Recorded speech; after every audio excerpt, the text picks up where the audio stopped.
নমস্কার বন্ধুরা, আপনাদের সকলকেই স্বাগত জানাই ঘোষ কিচেনে। আজ আমি আপনাদের জন্য নিয়ে হাজির হয়েছি সয়াবিন দিয়ে সম্পূর্ণ নিরামিষ একটি রেসিপি, সয়াবিনের মুইঠা।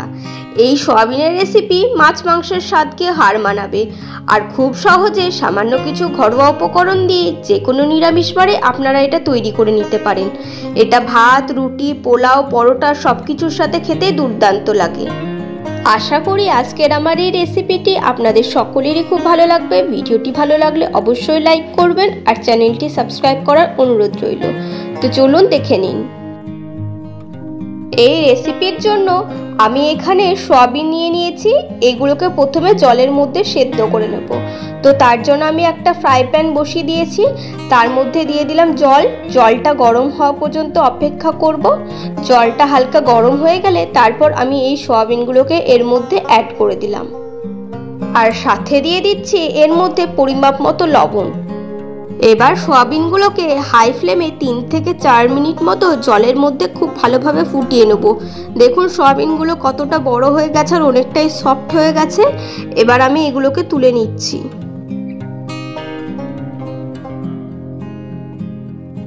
সয়াবিনগুলোকে আমি খুব ভালোভাবে জলের মধ্যে সেদ্ধ করে নিয়েছি আর একদমই সফট হয়ে গেছে। তো এটাকে 2 থেকে 3 বার পর্যন্ত জল পাল্টে পাল্টে আমি ঠান্ডা করে নিয়েছি খুব ভালোভাবে। এবার এই সয়াবিনগুলোকে মিক্সার জারে দিয়ে খুব ভালোভাবে ব্লেন্ড করে নেব। তার জন্য সয়াবিনগুলোকে আমি হাত দিয়ে খুব ভালোভাবে প্রেস করে এক্সেস ওয়াটারটা রিলিজ করে দিচ্ছি। তারপর আমি এই মিক্সার জারে সয়াবিনগুলোকে দিয়ে দিচ্ছি। একইভাবে সব সয়াবিনগুলো থেকে খুব ভালোভাবে জলটাকে বের করে নিয়েছি। তারপর এটাকে কিমার মতো পেস্ট করে নিয়েছি। একদম মিহিভাবে পেস্ট না করলেও চলবে, এইভাবে কিমার মতো যদি রাখা হয় তাহলে এটা খেতে বেশি ভালো লাগে। এবার এই সয়াবিনটাকে বাইন্ডিং এর জন্য আমি এর মধ্যে 2 চামচ পরিমাণে বেসন দিয়েছি। সয়াবিনের মধ্যে কতটা পরিমাণ জল আছে তার উপর ডিপেন্ড করে বেসন দিতে হবে। আমি যেহেতু খুব ভালোভাবে জল ঝরিয়ে নিয়েছিলাম তাই সামান্য পরিমাণে বেসন লেগেছে। আর দিয়ে দিলাম সামান্য পরিমাণে হলুদ গুঁড়ো, কাশ্মীরি লঙ্কার গুঁড়ো আর এর মধ্যে দিয়ে দিচ্ছি 1 চামচ পরিমাণে আদা আর কাঁচা লঙ্কা বাটা আর স্বাদ অনুসারে লবণ। এবার এই সমস্ত কিছুকে খুব ভালোভাবে মিক্স করে নিতে হবে। আমি হাত দিয়ে এটাকে খুব ভালোভাবে মেখে নিয়েছি আর দেখুন বেসনটা সয়াবিনের মধ্যে যে এক্সেস ওয়াটার ছিল সেটাকে অ্যাবসর্ব করে নিয়েছে আর খুব ভালো একটা বাইন্ডিংও চলে এসেছে। এবার আমি একে একে শেপ দিয়ে মুইঠাগুলোকে বানিয়ে নেব। তো মুইঠাগুলোর জন্য অল্প পরিমাণ এই মিশ্রণটা আমি হাতের তালুর মধ্যে নিলাম। এবার এইভাবে চেপে চেপে আমি শেপ দিয়ে দিচ্ছি। দেখুন খুব বেশি বড় করিনি, খুব বেশি ছোট করিনি, মাঝারি সাইজ করে শেপ দিয়ে দিচ্ছি। ওই একইভাবে সব মুইঠাগুলো বানিয়ে নেব। হাতের মুঠোয় যেহেতু চেপে চেপে বানাতে হয় তাই এর নাম মুইঠা। তো দেখুন আরেকটা আমি আপনাদের সাথে বানিয়ে শেয়ার করলাম। তো ওই একইভাবে সব মুইঠাগুলো আমি বানিয়ে নিয়েছি।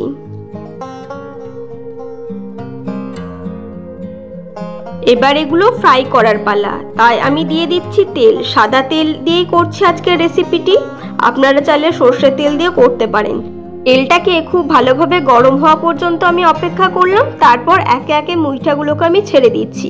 আর এই মুইঠাগুলো দেওয়ার সময় গ্যাসের ফ্লেমটা মিডিয়াম করে দেবেন।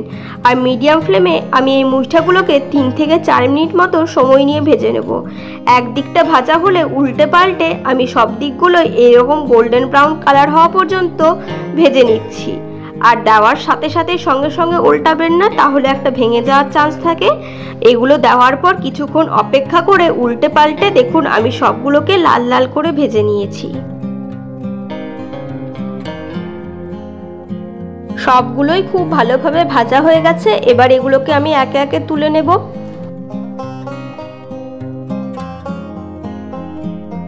সবগুলো তো ভাজা কমপ্লিট। এবার এই রেসিপির জন্য চলুন মশলাটা তৈরি করে নিই।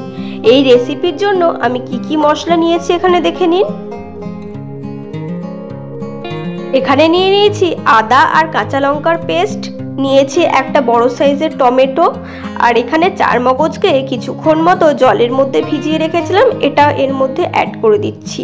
আপনারা চাইলে এর মধ্যে কাজুও দিতে পারেন, তবে আমি আজকে চারমগজ দিয়ে এটাকে বানাচ্ছি।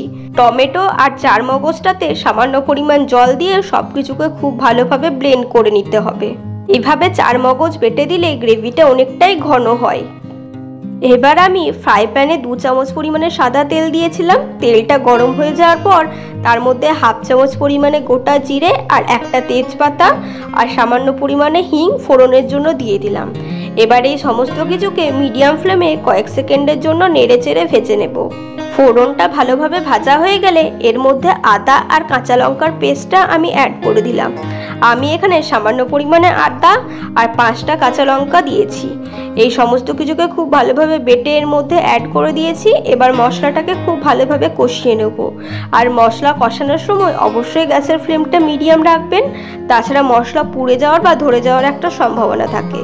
তো দেখুন মশলাটাকে আমি খুব ভালোভাবে কষিয়ে নিয়েছি, মশলা থেকে তেল ছেড়ে দিয়েছে। এবার আমি এর মধ্যে অ্যাড করে দেব টমেটো আর 4 মগজ বাটার পেস্টটা।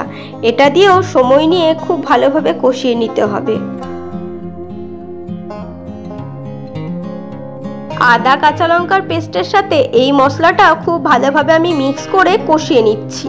মিক্সার জারে যেহেতু অনেকটাই মশলা লেগেছিল, তাই আমি তার মধ্যে সামান্য পরিমাণ জল দিয়ে খুব ভালোভাবে ধুয়ে এর মধ্যে দিয়ে দিলাম।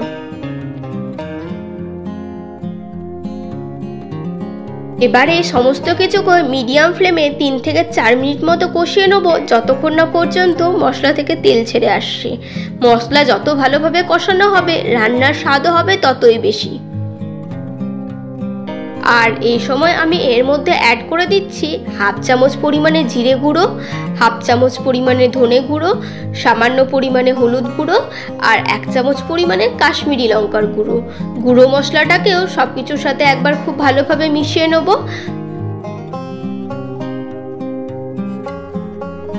দেখুন সমস্ত মশলাই খুব ভালোভাবে কষানো হয়ে গেছে আর মশলা থেকে তেলও ছেড়ে দিয়েছে। মশলাটাকে খুব ভালোভাবে কষানোর ফলে দেখুন মশলার কালারটা কতটা সুন্দর চলে এসেছে। মশলা ভালোভাবে কষানো হয়ে যাওয়ার পর আমি এর মধ্যে অ্যাড করে দিচ্ছি 1 কাপ পরিমাণে জল। জলটা আমি খুব বেশি দিচ্ছি না, যেহেতু আমি আজকে রেসিপিটি মাখো মাখো করব। আপনারা যদি ঝোল ঝোল করতে চান তাহলে জলের পরিমাণটা বেশি দিতে পারেন, তবে মাখো মাখো এই রেসিপিটা খেতে বেশি ভালো লাগে। আর এই সময় আমি এর মধ্যে দিয়ে দিচ্ছি পরিমাপ মতো লবণ আর একদমই সামান্য পরিমাণে চিনি। চিনিটা পুরোপুরি অপশনাল, আপনাদের যদি ইচ্ছা না হয় তাহলে চিনিটা আপনারা স্কিপ করতেও পারেন। লবণ আর চিনিটাকেও একবার গ্রেভির মধ্যে ভালোভাবে মিক্স করে নিয়েছি। তারপর গ্রেভিটা ফুটে উঠলে আমি এর মধ্যে একে একে মুইঠাগুলোকে দিয়ে দিলাম। মুইঠাগুলোকে গ্রেভির মধ্যে দিয়ে 5 থেকে 7 মিনিটের জন্য ফুটিয়ে নেব, যেন মুইঠাগুলোর ভেতরে তেল মশলার ফ্লেভারটা খুব ভালোভাবে ঢুকে যায়। কয়েক মিনিট এইভাবে কুক করে নেওয়ার পর দেখুন গ্রেভিটা কতটা ঘন হয়ে গেছে আর মুইঠাগুলোর ভেতরে মশলার ফ্লেভারটা ভালোভাবে চলে এসেছে। এবার নামানোর আগে সামান্য পরিমাণে গরম মশলার গুঁড়ো আর ধনেপাতা কুচি দিয়ে এটাকে নামিয়ে নেব। ব্যাস, তাহলেই তৈরি হয়ে গেল সম্পূর্ণ নিরামিষ সয়াবিন দিয়ে দুর্দান্ত স্বাদের সয়াবিন মুইঠার রেসিপি। আপনারা চাইলে এই রেসিপিটি আলু দিয়েও বানাতে পারেন, তবে আজকে আমি আলু ছাড়াই আপনাদের সাথে শেয়ার করলাম। চলুন এগুলোকে একটা পাত্রের মধ্যে তুলে নিই, আর গরম গরম এটাকে আপনারা যে কোনো কিছুর সাথেই সার্ভ করতে পারেন। লুচি, রুটি, পরোটা সব কিছুর সাথে খেতে এটা দুর্দান্ত লাগে। আর এই রেসিপিটি মাছ মাংসের স্বাদকেও হার মানাবে। আপনারা দেখতেই পেলেন সামান্য কিছু ঘরোয়া উপকরণ দিয়ে খুবই চটজলদি এই রেসিপিটা আপনারা বাড়িতে বানিয়ে নিতে পারবেন।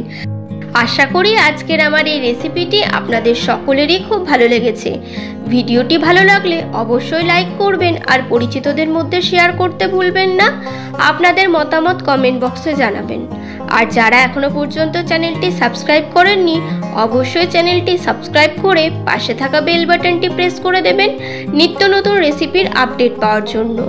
আমি আপনাদের জন্য এরকম আরও রেসিপি নিয়ে আসব। আজকে এই পর্যন্তই, দেখা হচ্ছে নেক্সট এপিসোডে নতুন কোনো রেসিপি নিয়ে। ভালো থাকবেন, সুস্থ থাকবেন, ধন্যবাদ।